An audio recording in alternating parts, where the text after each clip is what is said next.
19 કાવ્યદ્રયમાં પહેલું છે ખીલા. ખીલા આ નભ ઝૂકીઓમાંથી લેવામાં આવ્યું છે. પ્રિયકાંત મણિયાર કવિ છે. પ્રિયકાંત મણિયારનું વતન અમરેલી. પછી એમના કાવ્ય સંજયોમાં પ્રતીક, અશબ્દ, રાત્રિ, સ્પર્શ, સમીપ, પ્રબલ ગતિ, લીલેરો ઢાળ, વ્યોમ લિપિ, આ નભ ઝૂક્યું તે એમની સમગ્ર કવિતાનો સંચય છે. પછી છાંદસ અને અછાંદસ કવિતા દ્વારા તેમણે સર્જન કર્યું છે. 1882માં લીલેરો ઢાળ કાવ્ય સંગ્રહને સાહિત્ય અકાદમી દિલ્હીનો પુરસ્કાર મળ્યો હતો. પ્રથમ કાવ્ય સંગ્રહ પ્રતીકથી જ કાવ્ય રસિકોનું ધ્યાન ખેંચેલું. બીજું છે હું ચાહું છું, વસુધામાંથી લેવામાં આવેલું છે. ત્રિભુવનદાસ લુહાર એટલે કે સુંદરમ છે એમનું ઉપનામ. મિયામાતરમાં જન્મ થયો. ભરૂચ પાસેના મિયામાતરમાં એમનો જન્મ થયો. 1925થી 1929 વિદ્યાપીઠમાં ભણ્યા. 1929માં સંસ્કૃત અંગ્રેજી સાથે સ્નાતક થયા. 1945માં શ્રી અરવિંદ આશ્રમ પોંડુચેરીમાં સ્થાયી થયા. ત્યાં દક્ષિણા સામયિકનું સંપાદન કર્યું. એમના કાવ્ય સંગ્રહમાં કોયા ભગતની કડવી વાણી, કાવ્યમંગલા, વસુધા, યાત્રા, રંગ વાદળિયા. પછી એમના વિવેચન ગ્રંથમાં અર્વાચીન કવિતા, અવલોકના, સમર્ચના, સાહિત્ય ચિંતન. એમને રણજીતરામ સુવર્ણચંદ્રક, મહેડા પારિતોષિક, નર્મદ સુવર્ણચંદ્રક અને સાહિત્ય અકાદમી એવોર્ડ મળ્યા હતા.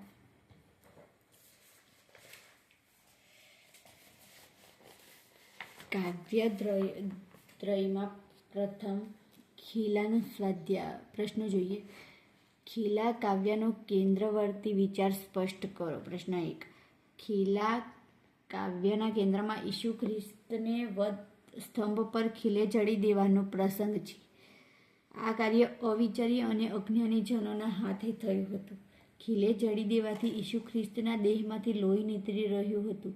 ત્યાં એક વૃદ્ધ લુહાર ક્રૂસ પાસે આવે છે અને ઈસુના દેહની આવી કરુણ દશા જોઈને વ્યથિત થાય છે. તે વિચારે છે કે અરે, મેં આ ખીલાનું સર્જન સદુપયોગની ભાવનાથી કર્યું હતું.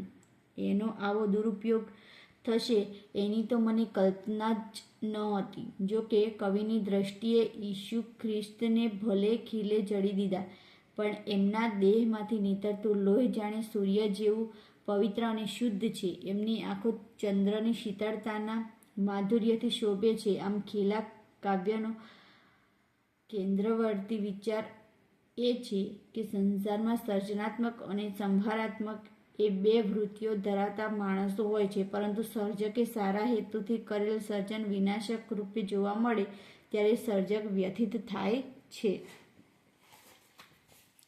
3-4 વાક્યોમાં ઉત્તર આપો.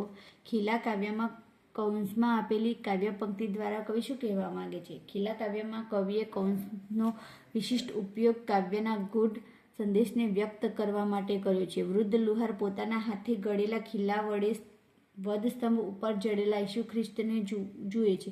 તે ઈસુના દેહમાંથી લોહી નીતરતું જુએ છે. કવિ ઈસુના કરુણાસભર ક્રોસ પર લોહી નીતરતા દેહને સૂર્ય અને ચંદ્રના સંદર્ભે દ્વારા અર્થસભર બનાવે છે. આમ કાવ્ય દ્વારા વ્યક્ત થતા માનવજાતના ચિરંજીવ સંદેશને વ્યક્ત કરવા કવિએ કાવ્ય પ્રયુક્તિ રૂપે કૌંસનો ઉપયોગ કર્યો છે. પછી પ્રશ્ન 2. લુહાર શું જુએ છે? એનું હૃદય શી વ્યથા અનુભવે છે? અથવા તો ખીલા કાવ્યમાં વ્યક્ત થયેલી લુહારની વેદના જણાવો. જવાબ. લુહાર ક્રૂસ પર ઈસુ ખ્રિસ્તને ખીલે જડેલા જુએ છે. તેમના દેહમાંથી લોહી નીતરતું જોઈને તે દ્રવિત થઈ જાય છે. ખીલાનું સર્જન પ્રાણઘાતક બનશે એવું એણે વિચાર્યું નહોતું. એણે તો સારી ભાવનાથી મકાન બાંધવામાં ઉપયોગી થાય એ હેતુથી ખીલા ઘડ્યા હતા. એનો આવો દુરુપયોગ, આ વિચારથી તેનું હૃદય વ્યથિત થઈ જાય છે. એક વાક્યમાં. મેદની શા માટે ભેગી થઈ હશે? ક્રોસ પર ખીલે જડી દીધેલા ઈસુ ખ્રિસ્તને જોવા મેદની ભેગી થઈ હશે. વધસ્તંભ પર કોને જડી દેવામાં આવ્યા હતા? ઈસુ ખ્રિસ્તને. ખીલા સામે જોઈને લુહાર એક શ્વાસે શું બોલે છે? ખીલા સામે જોઈને લુહાર એક શ્વાસે બોલે છે કે મેં આ ખીલા તો મકાન બાંધવા માટે ઘડ્યા હતા. અરે, અહીં તો આ ખીલા પર ઈસુ ખ્રિસ્તને જડી દેવાયા. ઘડ્યા અને જડ્યા શબ્દ દ્વારા શેનો નિર્દેશ કરાયો છે? ઘડ્યા શબ્દ ખીલા ઘડવાના કે તૈયાર કરવાના કર્મનો નિર્દેશ કરે છે, જ્યારે જડ્યા શબ્દ એ ઘડવાના કર્મના પરિણામની પ્રક્રિયાનો નિર્દેશ કરે છે. હેતુલક્ષી. ખીલા કાવ્યના કવિનું નામ? પ્રિયકાંત મણિયાર. પાઠ્યપુસ્તકમાં કયું પ્રતિકાત્મક કાવ્ય તમારા ભણવામાં છે? તો ખીલા. ખીલા કાવ્ય કયા સંગ્રહમાંથી લેવામાં આવ્યું છે? તો આ નભ ઝૂક્યું કાવ્ય સંગ્રહમાંથી. એનું વ્યાકરણનો ટોપિક જોઈએ. ખોટા પ્રત્યય વપરાય છે, સુધારી લખવાનું છે. ને લોચને વિલસે વળી તો ચંદ્રના માધુર્ય શું? તો ચંદ્રના નહીં, ચંદ્રનું માધુર્ય આવે. જે અર્થભેદ લખવાનો છે. તો મેદની એટલે ભીડ થાય અને મેદિની એટલે દુનિયા થાય. જડ એટલે જળમૂળ એક ઘરેણું થાય અને જડ એટલે જડી એક જાતનો તાલ થાય. જુઓ એટલે દેખો થાય અને જુઓ એટલે ઢોરના શરીર પર ચોંટતું જીવડું થાય. પછી સમાનાર્થી શબ્દો. લોચન, નેત્ર, નયન, શુદ્ધ, વિમલ, પાવન, રક્ત, શોણિત, લોહી.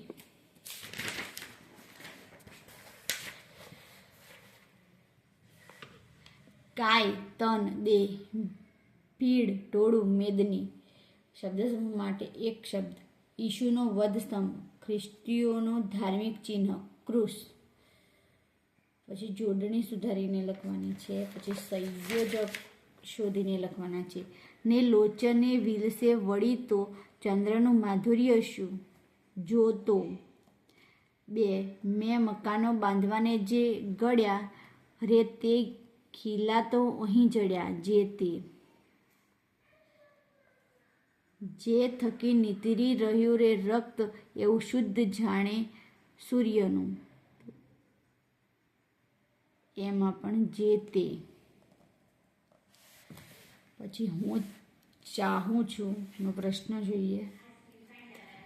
હું ચાહું છું કાવ્યનો ભાવાર્થ તમારા શબ્દોમાં આલેખો.